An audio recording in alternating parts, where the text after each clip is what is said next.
Next question बोल रहा है which has higher bond energy and stronger bond. तो ये वाला ऑर्डर आप लोगों को याद होना चाहिए कि जो Cl2 होता है उसकी बॉन्ड एनर्जी सबसे ज्यादा होती है हेलोजेंस के अंदर। इसके बाद जो आता है हमारा ब्रोमीन आता है Br2, उसके बाद आता है हमारा F2 और उसके बाद आता है मेरा I2।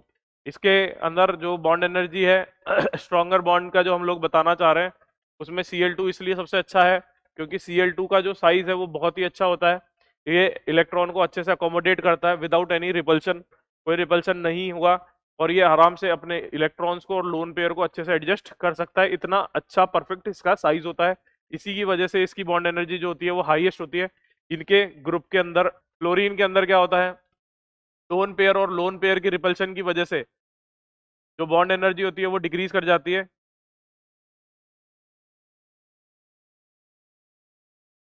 तो इसको हम लोग इस तरीके से समझेंगे, अगर आप लोगों को फ्लोरीन और फ्लोरीन के बीच का बॉन्ड तोड़ना है तो उसको बॉन्ड तोड़ने के लिए जो एनर्जी आपको देनी पड़ेगी वो कम देनी पड़ेगी। क्यों देनी पड़ेगी कम? क्योंकि जो लोन पेयर और लोन पेयर है वो रिपेल करके उस बॉन्ड को तोड़ने की हालत में ले आएंगे। मतलब आपकी जो एनर्जी आपको देनी है उसका आधा काम तो कौन कर देगा? रिपल्शन ही कर देगा लोन पेयर और लोन पेयर के बीच में।